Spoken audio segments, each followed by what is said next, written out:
En 1924, cuando Puebla olía a chocolate espumoso por las mañanas y a carbón húmedo al caer la tarde, Inés y Matilde se sentaron muy derechas en la banca de madera del estudio fotográfico Vega, en la 5 Oriente, frente a una cortina pintada con columnas y bugambilias que jamás habían existido en el patio de nadie. Llevaban el cabello recogido bajo peinetas discretas, los cuellos almidonados cerrados con un camafeo de latón y las manos enlazadas sobre una libreta de tapas negras. El fotógrafo don Simón Vega acomodó el trípode, se ocultó bajo el paño y pidió inmovilidad. Respiren bajito, un segundo más. El obturador hizo un clic grave que quedó flotando como una campanada. Quedó linda, dijo Matilde, con esa risa que parecía cosida al hilo de su voz. Mande la virada a sepia, don Simón, como las que salen en el aparador. ¿Y el tamaño?, preguntó el fotógrafo. Cabinet, respondió Inés. Una para nosotras y otra para la señora Estela, de la Escuela de Artes y Oficios. Que sepan que abriremos el taller, aunque digan que las niñas de aguja no entienden de papeles. En la libreta había números escritos con letra cuadrada, aportes semanales, costos de hilo, mangas y alforzas encargadas por señoras de la calle de los Dulces.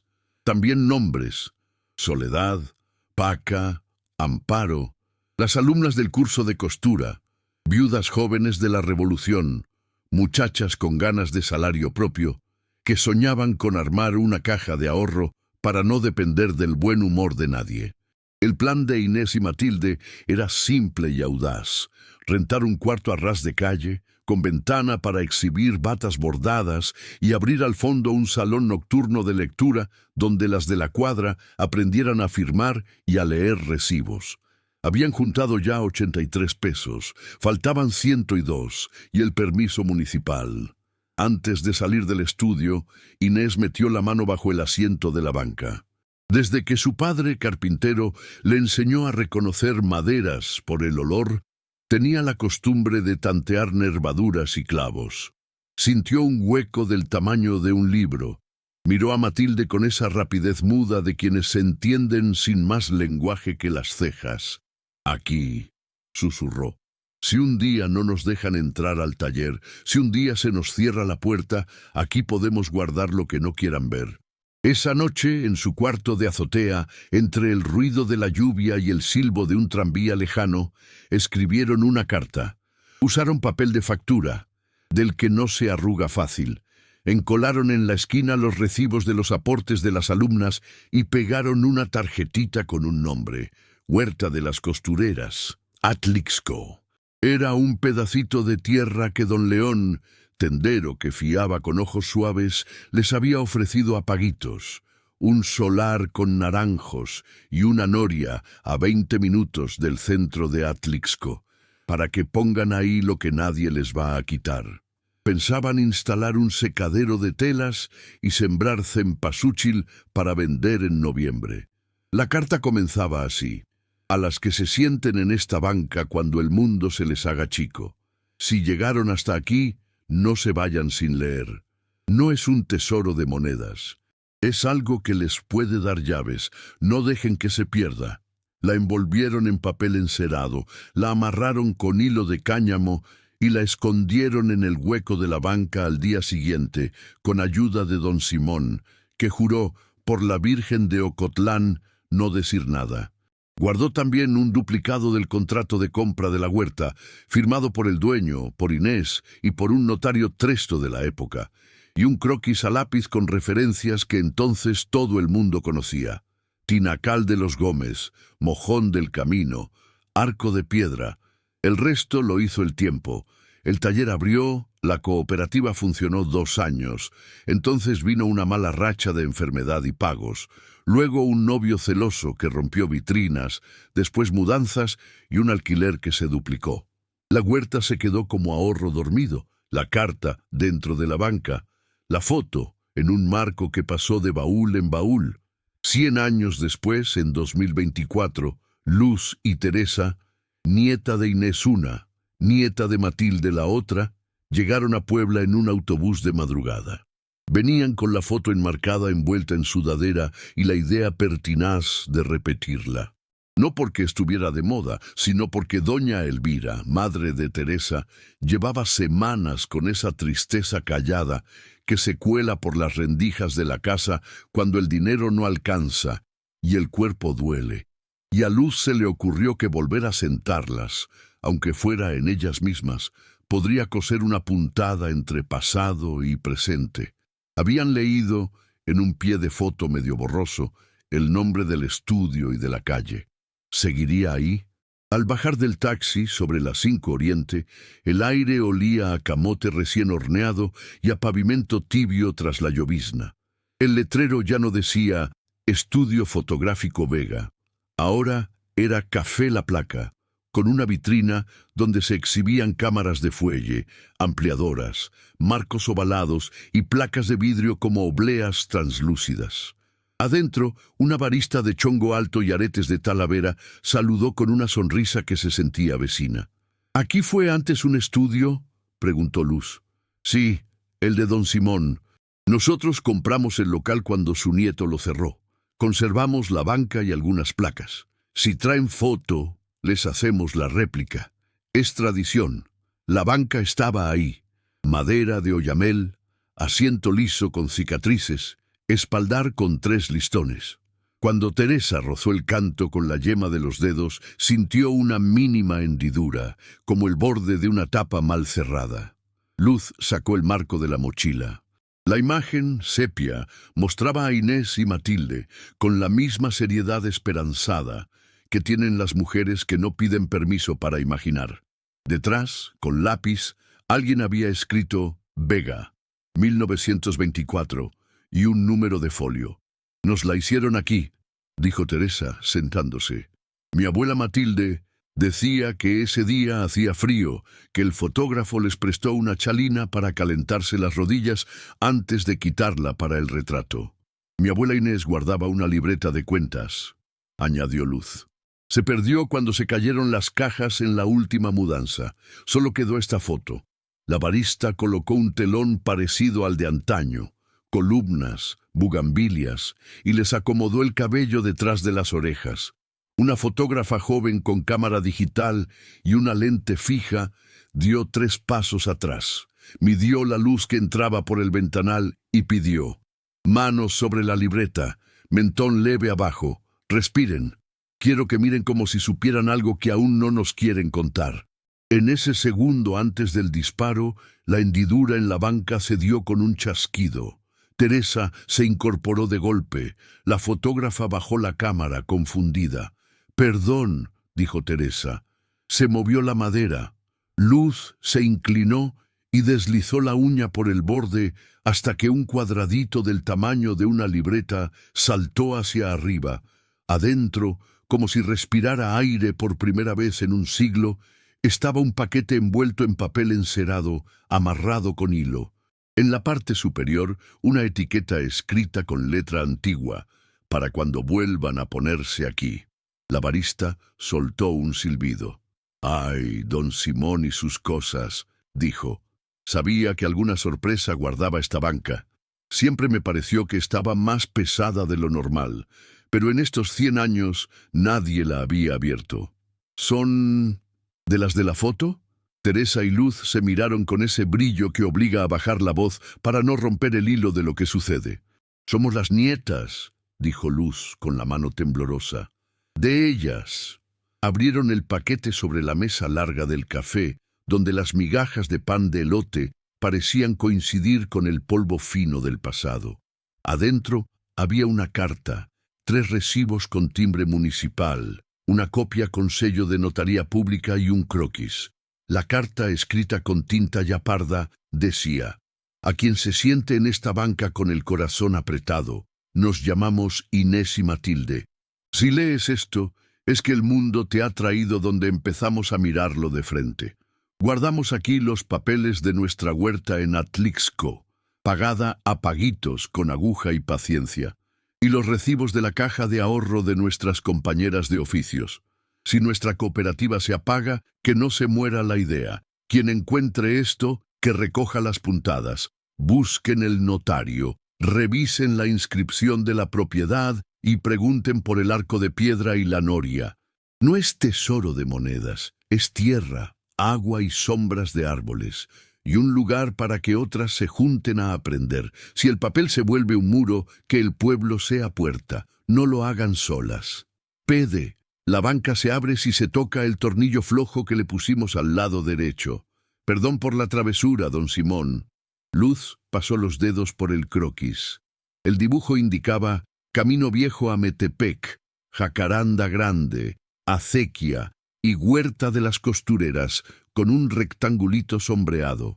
Los recibos tenían sellos 1923, 1924. El acta mostraba un contrato de compraventa con firma y rúbrica. Esto, dijo la barista llevándose las manos a la boca, esto vale más que cualquier foto repetida. Pero háganla. Primero la foto, luego el camino. Se sentaron de nuevo. Ahora sabían algo que aún no estaban listas para contar, que la banca había parpadeado y les había entregado un encargo. La fotógrafa disparó 3 veces. El obturador fue sordo y rápido, pero en el monitor se vio la misma firmeza en las mandíbulas, la misma ternura alertada en los ojos. Se parecían a sus abuelas de una manera que no tiene nombre en calendario. Al salir del café, la llovizna había parado y las piedras de la calle parecían limadas. Teresa guardó el paquete contra el pecho. Luz marcó en el teléfono la dirección de la notaría. Cruzaron el Zócalo, donde un grupo de mariachis probaba las trompetas con sabor a cobre. No sabían si la huerta seguía siendo huerta, si no la habría tragado un fraccionamiento, si el notario existía todavía en algún libro inteligible. Pero sabían esto. No estaban solas. Una carta de 1924 no se abre para nada. Y aunque no lo dijeron en voz alta, las dos pensaron al mismo tiempo una promesa que no era juramento. Si el papel se vuelve muro, seremos puerta. Con esa frase en los pasos, el siglo que separaba una foto de la otra se encogió hasta caber en el bolsillo de la chamarra. La notaría quedaba a 3 cuadras, en una casona con patio y macetas de barro. Dentro olía a clavo de olor y papel reciente. Tras el mostrador, un abogado de canas bien peinadas y camisa de manga corta levantó la vista de su firma. ¿En qué puedo ayudarles? Luz colocó sobre el escritorio el paquete.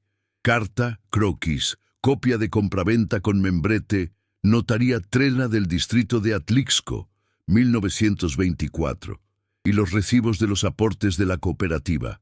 Contó la historia sin adornos. El notario, que había visto de todo pero no eso, pidió un café y un vaso de agua. Lo primero, dijo, verificamos si en el registro público de la propiedad hay inscripción de esa compraventa y si ha habido traslados posteriores.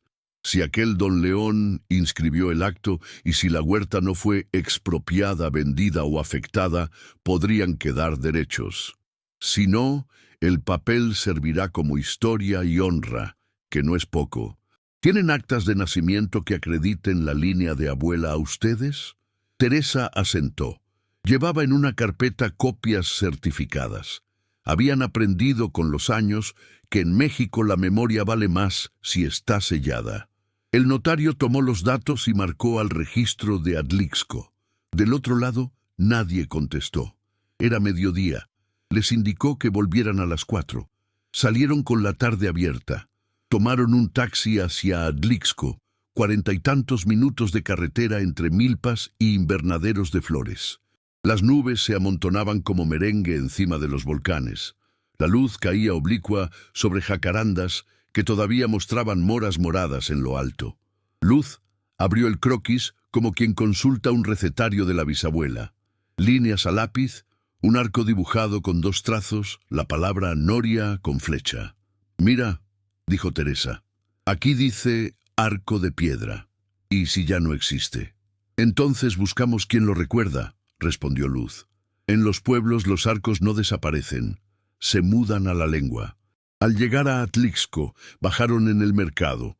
Preguntaron por el camino viejo a Metepec. Un señor con sombrero de palma y uñas negras de tierra les dijo que ya pocos le decían así, pero que delante de la capilla de San Miguel todavía se ve un arco a medio devorar por la bugambilia. Caminaron, el pavimento se volvió tierra, el ruido de autos, gallos y pasos. Y entonces lo vieron. 2 columnas de piedra volcánica, un dintel apenas sugerido, la sombra fresca debajo. Un niño pasó en bicicleta. Los saludó con una mano, con la otra equilibró un pan envuelto en papel. Jacarandas más adelante, a la derecha, y, esto les hizo acelerar el paso, un círculo de piedra cubierto por tablas, la noria. Junto a la noria, una casa baja con techo de lámina y puerta azul. En el quicio, una mujer de trenzas plateadas y blusa bordada las miró con curiosidad profesional. La de quien atiende gente desde hace años. Se presentó. Doña Rosario. «Buscamos», dijo Luz enseñando el croquis, la huerta que en 1924 se conocía como de las costureras. Doña Rosario sonrió con los ojos primero. «Claro que me acuerdo de ese nombre», dijo.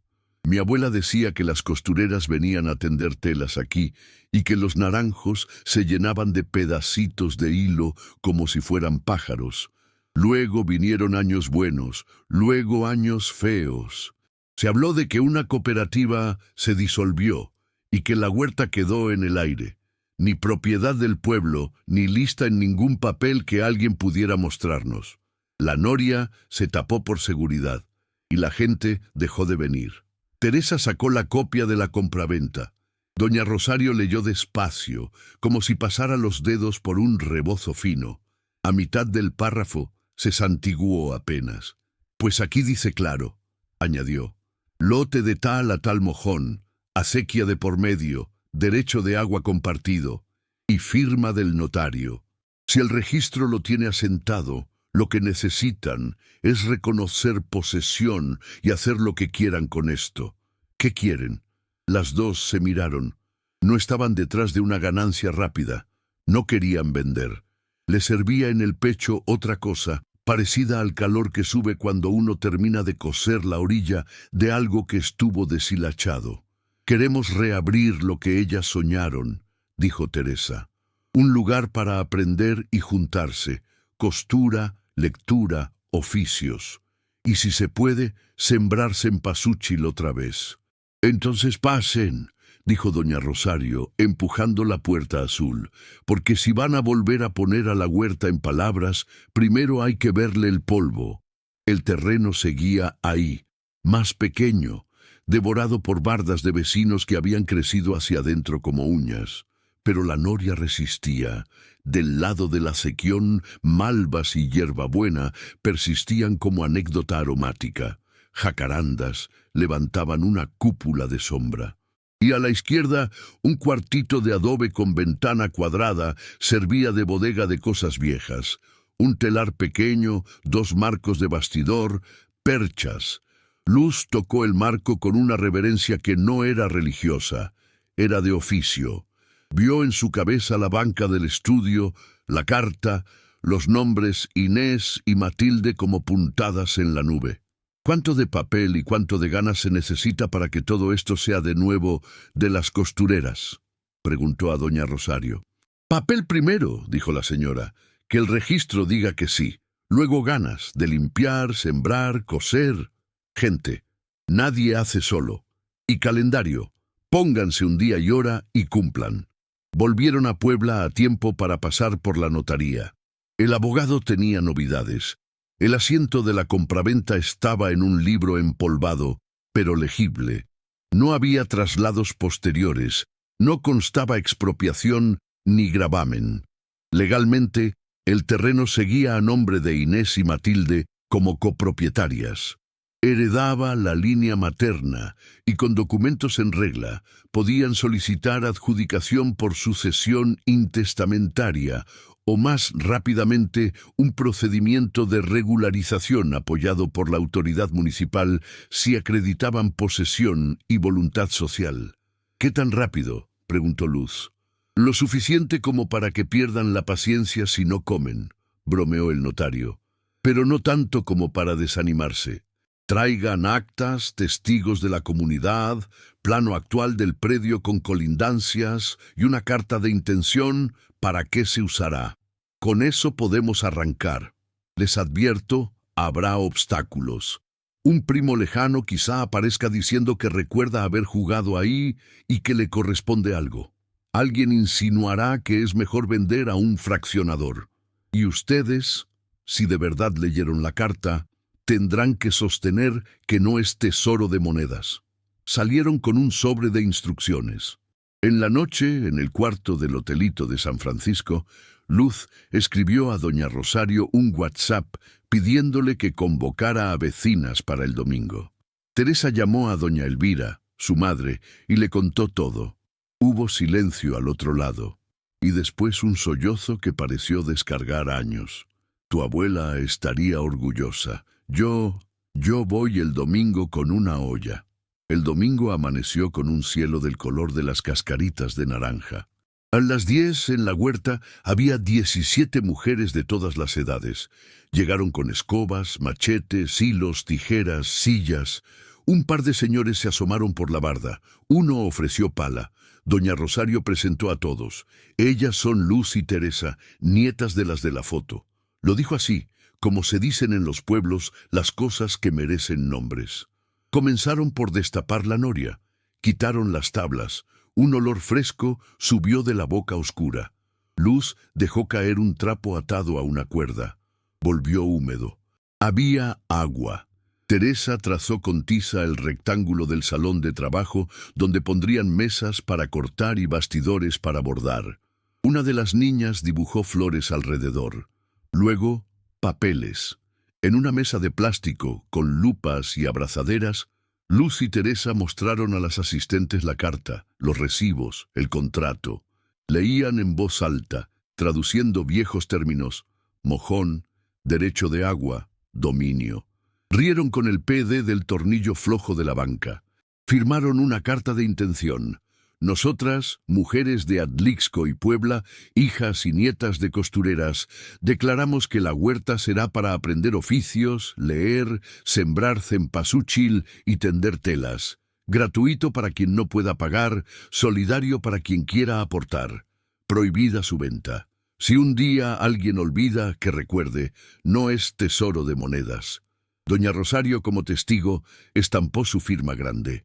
En 2 semanas, con el apoyo de la Regiduría de Cultura y la asesoría del notario, quedó presentado el expediente. Al mes, obtuvieron un permiso temporal de uso comunitario mientras se resolvía la adjudicación. Abrieron el taller con mesas donadas por una secundaria y lámparas de pinza. Llegaron muchachas a aprender bastilla, mujeres mayores a enseñar ojales y dobladillos, 2 jóvenes a dar clases de lectura con periódicos de ese día y recortes de recetas. El primer bordado que colgaron decía: si el papel es muro, el pueblo es puerta. No faltaron los obstáculos. Se presentó un pariente de un antiguo colindante con la historia de que eso era de mi bisabuelo, pero no tenía papeles. Quiso meter ruido en redes, sin éxito. Las vecinas ya habían hecho propio el lugar. Un agente inmobiliario dejó una tarjeta en la puerta, ofreciendo soluciones para potenciar el predio. Doña Rosario le ofreció una clase de costura. No volvió. La planta de cempasúchil volvió a brotar al borde de la acequia, terca. Las jacarandas ensayaron otra vez su lluvia morada.